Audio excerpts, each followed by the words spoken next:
أعوذ بالله من الشيطان الرجيم. بسم الله الرحمن الرحيم. إليه يرد علم الساعة وما تخرج من ثمرات من أكمامها وما تحمل من أنثى ولا تضع إلا بعلمه ويوم يناديهم أين شركائي قالوا آذناك ما منا من شهيد وضل عنهم ما كانوا يدعون من قبل وظنوا ما لهم من محيص لا يسأم الإنسان من دعاء الخير وإن مسه الشر فيئوس قنوط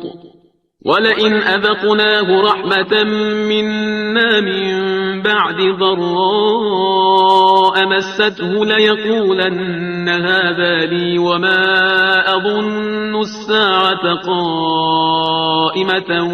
ولئن رجعت إلى ربي إن لي عنده للحسنى فلننبئن الذين كفروا بما عملوا ولنذيقنهم من عذاب غليظ وإذا أنعمنا على الإنسان أعرض ونأى بجانبه وإذا مسه الشر فذو دعاء عريض قل أرأيتم إن كان من عند الله ثم كفرتم به من أضل ممن هو في شقاق بعيد سنريهم آياتنا في الآفاق وفي أنفسهم حتى يتبين لهم أنه الحق أولم يكف بربك أنه على كل شيء شهيد ألا إنهم في مرية من لقاء ربهم ألا إنه بكل شيء محيط بسم الله الرحمن الرحيم حميم عين سين قاف كذلك يوحي إليك وإلى الذين من قبلك الله العزيز الحكيم له ما في السماوات وما في الأرض وهو العلي العظيم تكاد السماوات يتفطرن من فوقهن والملائكة يسبحون بحمد ربهم ويستغفرون لمن في الأرض ألا إن الله هو الغفور الرحيم والذين اتخذوا من دونه أولياء الله حفيظ عليهم وما أنت عليهم بوكيل وكذلك أوحينا إليك قرآنا عربيا لتنذر أم القرى ومن حولها وتنذر يوم الجمع لا ريب فيه فريق في الجنة وفريق في السعير ولو شاء الله لجعلهم أمة واحدة ولكن يدخل من يشاء في رحمته والظالمون ما لهم من ولي ولا نصير أم اتخذوا من دونه أولياء فالله هو الولي وهو يحيي الموتى وهو على كل شيء قدير وما اختلفتم فيه من شيء فحكمه إلى الله ذلكم الله ربي عليه توكلت وإليه أنيب فاطر السماوات والأرض جعل لكم من أنفسكم أزواجا ومن الأنعام أزواجا يذرأكم فيه ليس كمثله شيء وهو السميع البصير له مقاليد السماوات والأرض يبسط الرزق لمن يشاء ويقدر إنه بكل شيء عليم شرع لكم من الدين ما وصى به نوحا والذي أوحينا إليك وما وصينا به إبراهيم وموسى وعيسى أن أقيموا الدين ولا تتفرقوا فيه كبر على المشركين ما تدعوهم إليه الله يجتبي إليه من يشاء ويهدي إليه من ينيب وما تفرقوا إلا من بعد ما جاءهم العلم بغيا بينهم ولولا كلمة سبقت من ربك إلى أجل مسمى لقضي بينهم وإن الذين أورثوا الكتاب من بعدهم لفي شك منه مريب فلذلك فادع واستقم كما أمرت ولا تتبع أهواءهم وقل آمنت بما أنزل الله من كتاب وأمرت لأعدل بينكم الله ربنا وربكم لنا أعمالنا ولكم أعمالكم لا حجة بيننا وبينكم الله يجمع بيننا وإليه المصير والذين يحاجون في الله من بعد ما استجيب له حجتهم داحضة عند ربهم وعليهم غضب ولهم عذاب شديد الله الذي أنزل الكتاب بالحق والميزان وما يدريك لعل الساعة قريب يستعجل بها الذين لا يؤمنون بها والذين آمنوا مشفقون منها ويعلمون أنها الحق ألا إن الذين يمارون في الساعة لفي ضلال بعيد الله لطيف بعباده يرزق من يشاء وهو القوي العزيز من كان يريد حرث الآخرة نزد له في حرثه ومن كان يريد حرث الدنيا نؤته منها وما له في الآخرة من نصيب أم لهم شركاء شرعوا لهم من الدين ما لم يأذن به الله ولولا كلمة الفصل لقضي بينهم وإن الظالمين لهم عذاب أليم ترى الظالمين مشفقين مما كسبوا وهو واقع بهم والذين آمنوا وعملوا الصالحات في روضات الجنات لهم ما يشاءون عند ربهم ذلك هو الفضل الكبير ذلك الذي يبشر الله عباده الذين آمنوا وعملوا الصالحات قل لا أسألكم عليه أجرا إلا المودة في القربى ومن يقترف حسنة نزد له فيها حسنا إن الله غفور شكور أم يقولون افترى على الله كذبا فإن يشأ الله يختم على قلبك ويمحو الله الباطل ويحق الحق بكلماته إنه عليم بذات الصدور وهو الذي يقبل التوبة عن عباده ويعفو عن السيئات ويعلم ما تفعلون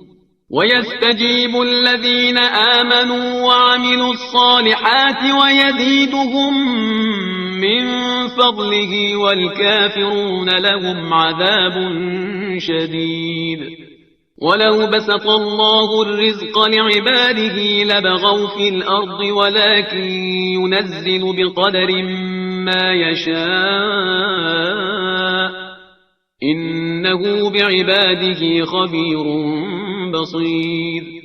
وهو الذي ينزل الغيث من بعد ما قنطوا وينشر رحمته وهو الولي الحميد ومن آياته خلق السماوات والأرض وما بث فيهما من دابة وهو على جمعهم إذا يشاء قدير وما أصابكم من مصيبة فبما كسبت أيديكم ويعفو عن كثير وما أنتم بمعجزين في الأرض وما لكم من دون الله من ولي ولا نصير ومن آياته الجوار في البحر كالأعلام إن يشأ يسكن الريح فيظللن رواكد على ظهره إن في ذلك لآيات لكل صبار شكور أو يوبقهن بما كسبوا ويعفو عن كثير ويعلم الذين يجادلون في آياتنا ما لهم من محيص فما أوتيتم من شيء فمتاع الحياة الدنيا وما عند الله خير وأبقى للذين آمنوا وعلى ربهم يتوكلون والذين يجتنبون كبائر الإثم والفواحش وإذا ما غضبوا هم يغفرون والذين استجابوا لربهم وأقاموا الصلاة وأمرهم شورى بينهم ومما رزقناهم ينفقون والذين إذا أصابهم البغي هم ينتصرون وجزاء سيئة سيئة مثلها فمن عفا وأصلح فأجره على الله إنه لا يحب الظالمين ولمن انتصر بعد ظلمه فأولئك ما عليهم من سبيل إنما السبيل على الذين يظلمون الناس ويبغون في الأرض بغير الحق أولئك لهم عذاب أليم ولمن صبر وغفر إن ذلك لمن عزم الأمور ومن يضلل الله فما له من ولي من بعده وترى الظالمين لما رأوا العذاب يقولون هل إلى مرد من سبيل وتراهم يعرضون عليها خاشعين من الذل ينظرون من طرف خفي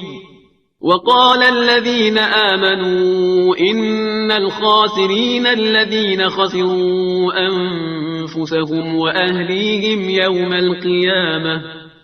ألا إن الظالمين في عذاب مقيم وما كان لهم من أولياء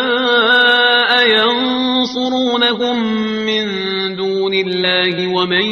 يضلل الله فما له من سبيل استجيبوا لربكم من قبل أن يأتي يوم لا مرد له من الله ما لكم من ملجأ يومئذ وما لكم من نكير فإن أعرضوا فما أرسلناك عليهم حفيظا إن عليك إلا البلاغ وإنا إذا أذقنا الإنسان منا رحمة فرح بها وإن تصرهم سيئة بما قدمت أيديهم فإن الإنسان كفور لله ملك السماوات والأرض يخلق ما يشاء يهب لمن يشاء إناثا ويهب لمن يشاء الذكور أو يزوجهم ذكرانا وإناثا ويجعل من يشاء عقيما إنه عليم قدير وما كان لبشر أن يكلمه الله إلا وحيا أو من وراء حجاب أو يرسل رسولا فيوحي بإذنه ما يشاء إنه علي حكيم وكذلك أوحينا إليك روحا من أمرنا ما كنت تدري ما الكتاب ولا الإيمان ولكن جعلناه نورا نهدي به من نشاء من عبادنا وإنك لتهدي إلى صراط مستقيم صراط الله الذي له ما في السماوات وما في الأرض ألا إلى الله تصير الأمور بسم الله الرحمن الرحيم حميم والكتاب المبين إنا جعلناه قرآنا عربيا لعلكم تعقلون وإنه في أم الكتاب لدينا لعلي حكيم أفنضرب عنكم الذكر صفحا أن كنتم قوما مسرفين وكم أرسلنا من نبي في الأولين وما يأتيهم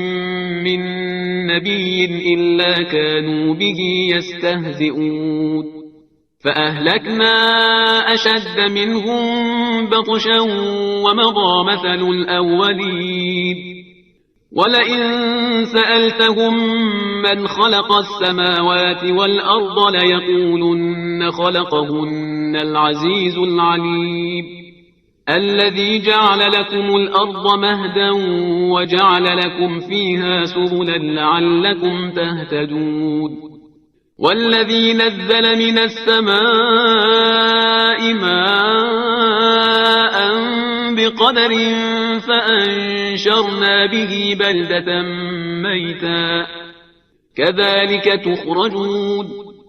والذي خلق الأزواج كلها وجعل لكم من الفلك والأنعام ما تركبون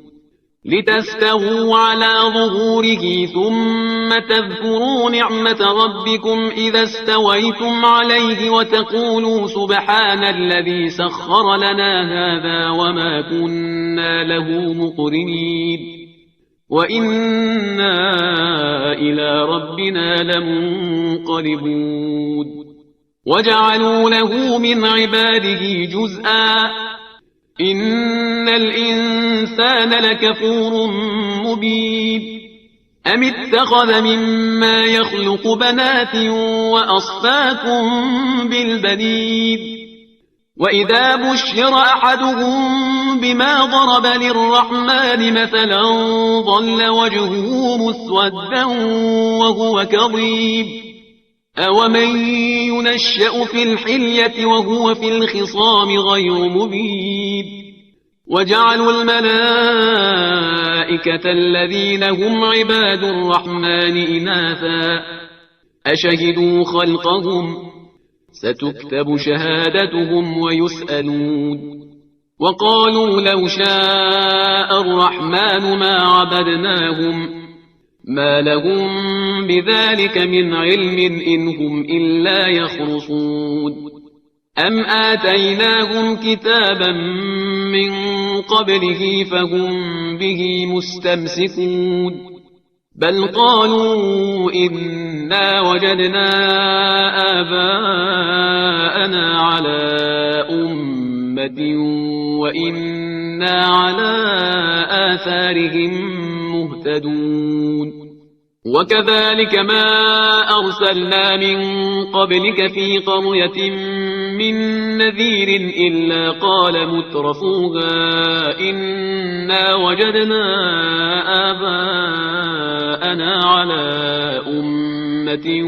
وإنا على آثارهم مقتدون قال أولو جئتكم بأهدى مما وجدتم عليه آباءكم قالوا إنا بما أرسلتم به كافرون فانتقمنا منهم فانظر كيف كان عاقبة المكذبين وإذ قال إبراهيم لأبيه وقومه إنني براء مما تعبدون إلا الذي فطرني فإنه سيهدين وجعلها كلمة باقية في عقبه لعلهم يرجعون بل متعت هؤلاء وآباءهم حتى جاءهم الحق ورسول مبين ولما جاءهم الحق قالوا هذا سحر وإنا به كافرون وقالوا لولا نزل هذا القرآن على رجل من القريتين عظيم أهم يقسمون رحمة ربك نحن قسمنا بينهم معيشتهم في الحياة الدنيا ورفعنا بعضهم فوق بعض درجات ليتخذ بعضهم بعضا سخريا ورحمة ربك خير مما يجمعون ولولا أن يكون الناس أمة واحدة لجعلنا لمن يكفر بالرحمن لبيوتهم سقفا من فضة ومعارج عليها يظهرون ولبيوتهم أبوابا وسررا عليها يتكئون وزخرفا وإن كل ذلك لما متاع الحياة الدنيا والآخرة عند ربك للمتقين ومن يعش عن ذكر الرحمن نقيض له شيطانا فهو له قرين وإنهم ليصدونهم عن السبيل ويحسبون أنهم مهتدون حتى إذا جاءنا قال يا ليت بيني وبينك بعد المشرقين فبئس القرين ولن ينفعكم اليوم إذ ظلمتم أنكم في العذاب مشتركون أفأنت تسمع الصم أو تهدي العمي ومن كان في ضلال مبين فإما نذهبن بك فإنا منهم منتقمون أو نرينك الذي وعدناهم فإنا عليهم مقتدرون فاستمسك بالذي أوحي إليك إنك على صراط مستقيم وإنه لذكر لك ولقومك وسوف تسألون واسأل من أرسلنا من قبلك من رسلنا أجعلنا من دون الرحمن آلهة يعبدون ولقد أرسلنا موسى بآياتنا إلى فرعون وملئه فقال إني رسول رب العالمين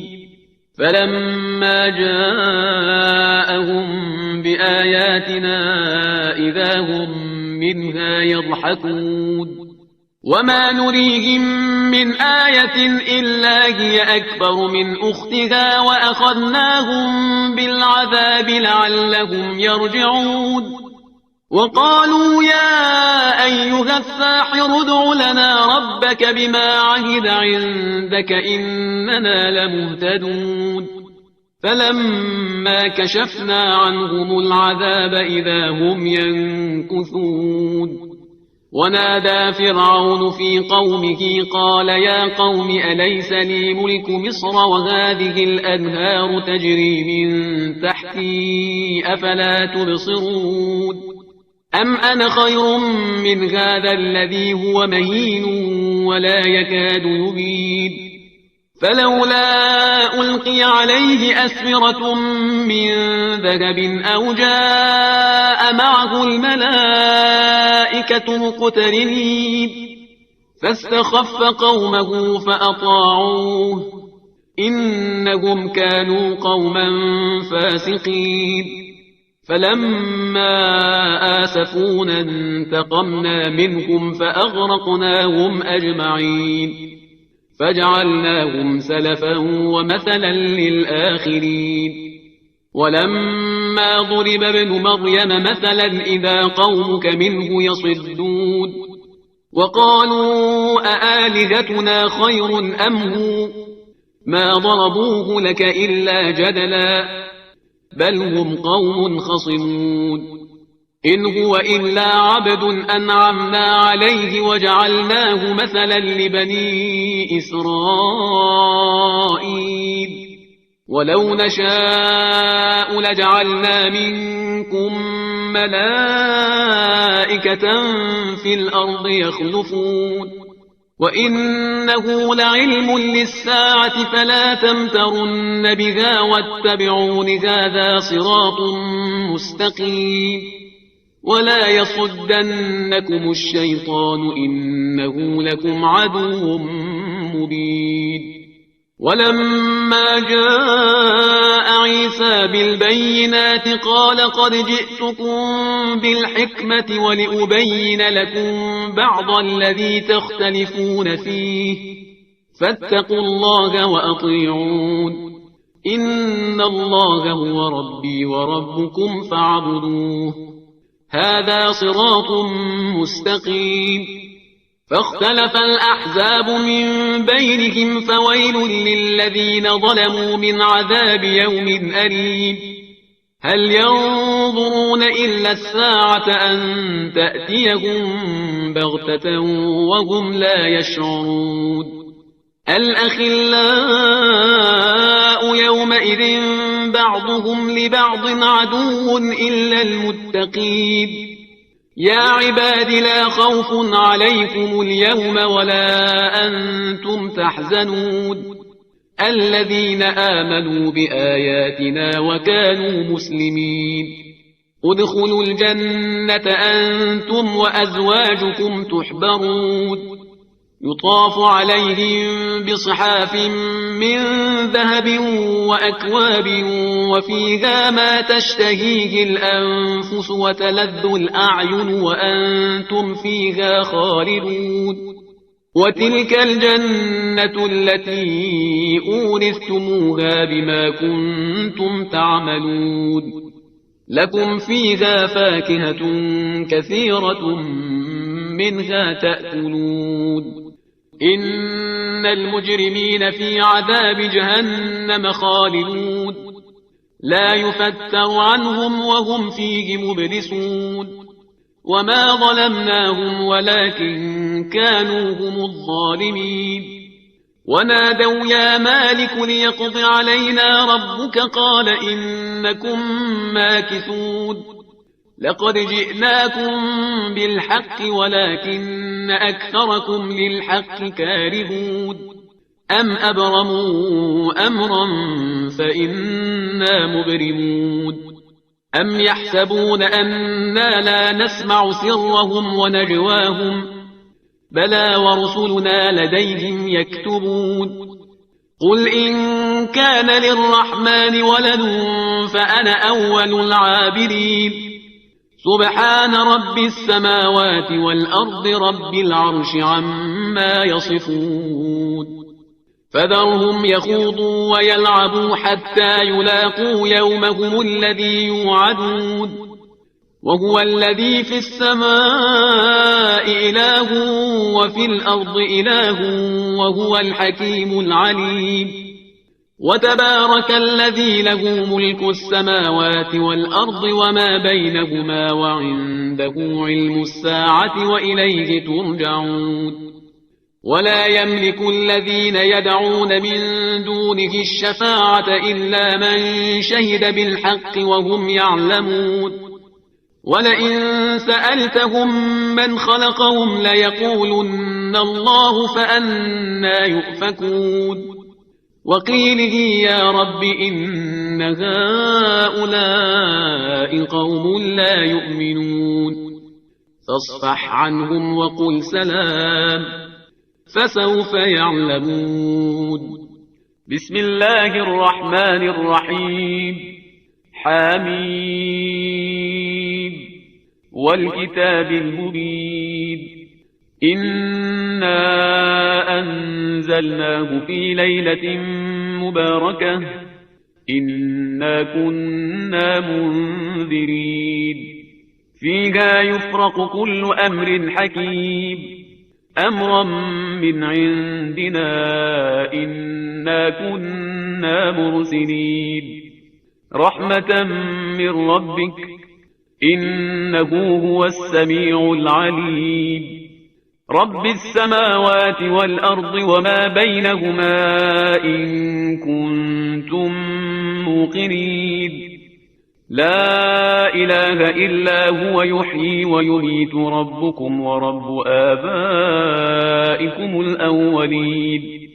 بل هم في شك يلعبون فارتقب يوم تأتي السماء بدخان مبين يغشى الناس هذا عذاب أليم ربنا اكشف عنا العذاب إنا مؤمنون أنى لهم الذكرى وقد جاءهم رسول مبين ثم تولوا عنه وقالوا معلم مجنون إنا كاشف العذاب قليلا إنكم عائدون يوم نبطش البطشة الكبرى إنا منتقمون ولقد فتنا قبلهم قوم فرعون وجاءهم رسول كريم أن أدوا إلي عباد الله إني لكم رسول أمين وأن لا تعلوا على الله إني آتيكم بسلطان مبين وإني عذت بربي وربكم أن ترجمون وإن لم تؤمنوا لي فاعتزلون فدعا ربه أن هؤلاء قوم مجرمون فأسر بعبادي ليلا إنكم متبعون واترك البحر رهوا إنهم جند مغرقون كم تركوا من جنات وعيون وزروع ومقام كريم ونعمة كانوا فيها فاكهين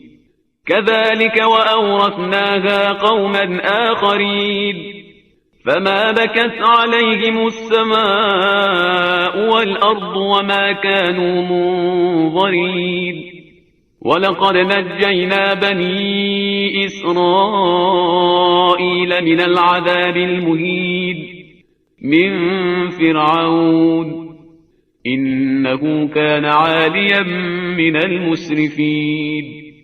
ولقد اخترناهم على علم على العالمين وآتيناهم من الآيات ما فيه بلاء مبين إن هؤلاء ليقولون إن هي إلا موتتنا الأولى وما نحن بمنشرين فأتوا بآبائنا إن كنتم صادقين أهم خير أم قوم تبع والذين من قبلهم أهلكناهم إنهم كانوا مجرمين وما خلقنا السماوات والأرض وما بينهما لاعبين ما خلقناهما إلا بالحق ولكن أكثرهم لا يعلمون إن يوم الفصل ميقاتهم أجمعين يوم لا يغني مولى عن مولى شيئا ولا هم ينصرون إلا من رحم الله إنه هو العزيز الرحيم إن شجرة الزقوم طعام الأثيم كالمهل يغلي في البطون كغلي الحميم خذوه فاعتلوه إلى سواء الجحيم ثم صبوا فوق رأسه من عذاب الحميم ذق إنك أنت العزيز الكريم إن هذا ما كنتم به تمترون إن المتقين في مقام أمين في جنات وعيون يلبسون من سندس وإستبرق متقابلين كذلك وزوجناهم بحور عين يدعون فيها بكل فاكهة آمنين لا يذوقون فيها الموت إلا الموتة الأولى ووقاهم عذاب الجحيم فضلا من ربك ذلك هو الفوز العظيم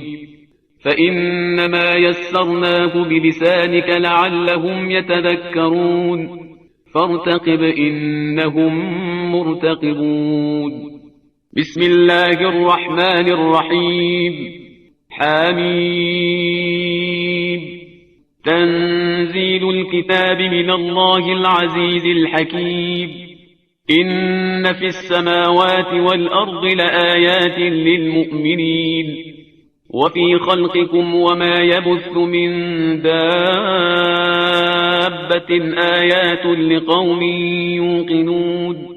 واختلاف الليل والنهار وما أنزل الله من السماء من رزق فأحيا به الأرض بعد موتها وتصريف الرياح آيات لقوم يعقلون تلك آيات الله نتلوها عليك بالحق فبأي حديث بعد الله وآياته يؤمنون ويل لكل أفاك أثيم يسمع آيات الله تتلى عليه ثم يصر مستكبرا كأن لم يسمعها فبشره بعذاب أليم وإذا علم من آياتنا شيئا اتخذها هزوا أولئك لهم عذاب مهين من ورائهم جهنم ولا يغني عنهم ما كسبوا شيئا ولا ما اتخذوا من دون الله أولياء ولهم عذاب عظيم هذا هدى والذين كفروا بآيات ربهم لهم عذاب من رجز أليم الله الذي سخر لكم البحر لتجري الفلك فيه بأمره ولتبتغوا من فضله ولعلكم تشكرون وسخر لكم ما في السماوات وما في الأرض جميعا منه إن في ذلك لآيات لقوم يتفكرون قل للذين آمنوا يغفروا للذين لا يرجون أيام الله ليجزي قوما بما كانوا يكسبون من عمل صالحا فلنفسه ومن أساء فعليها ثم إلى ربكم ترجعون ولقد آتينا بني إسرائيل الكتاب والحكم والنبوة ورزقناهم من الطيبات وفضلناهم على العالمين وآتيناهم بينات من الأمر فما اختلفوا إلا من بعد ما جاءهم العلم بغيا بينهم إن ربك يقضي بينهم يوم القيامة فيما كانوا فيه يختلفون ثم جعلناك على شريعة من الأمر فاتبعها ولا تتبع أهواء الذين لا يعلمون إنهم لن يغنوا عنك من الله شيئا وإن الظالمين بعضهم أولياء بعض والله ولي المتقين هذا بصائر للناس وهدى ورحمة لقوم يوقنون أم حسب الذين اجترحوا السيئات أن نجعلهم كالذين آمنوا وعملوا الصالحات سواء محياهم ومماتهم ساء ما يحكمون وخلق الله السماوات والأرض بالحق ولتجزى كل نفس بما كسبت وهم لا يظلمون أفرأيت من اتخذ إلهه هواه وأضله الله على علم وختم على سمعه وقلبه وجعل على بصره غشاوة فمن يهديه من بعد الله أفلا تذكرون وقالوا ما هي إلا حياتنا الدنيا نموت ونحيا وما يهلكنا إلا الدهر وما لهم بذلك من علم إن هم إلا يظنون وإذا تتلى عليهم آياتنا بينات ما كان حجتهم إلا أن قالوا ائتوا بآبائنا إن كنتم صادقين قل الله يحييكم ثم يميتكم ثم يجمعكم إلى يوم القيامة لا ريب فيه ولكن أكثر الناس لا يعلمون ولله ملك السماوات والأرض ويوم تقوم الساعة يومئذ يخسر المبطلون وترى كل أمة جاثية كل أمة تدعى إلى كتابها اليوم تجزون ما كنتم تعملون هذا كتابنا ينطق عليكم بالحق إنا كنا نستنسخ ما كنتم تعملون فأما الذين آمنوا وعملوا الصالحات فيدخلهم ربهم في رحمته ذلك هو الفوز المبين وأما الذين كفروا أفلم تكن آياتي تتلى عليكم فاستكبرتم وكنتم قوما مجرمين وإذا قيل إن وعد الله حق والساعة لا ريب فيها قلتم ما ندري ما الساعة إن نظن إلا ظنا وما نحن بمستيقنين وبدا لهم سيئات ما عملوا وحاق بهم ما كانوا به يستهزئون وقيل اليوم ننساكم كما نسيتم لقاء يومكم هذا ومأواكم النار وما لكم من ناصرين ذلكم بأنكم اتخذتم آيات الله هزوا وغرتكم الحياة الدنيا فاليوم لا يخرجون منها ولا هم يستعتبون فلله الحمد رب السماوات ورب الأرض رب العالمين وله الكبرياء في السماوات والأرض وهو العزيز الحكيم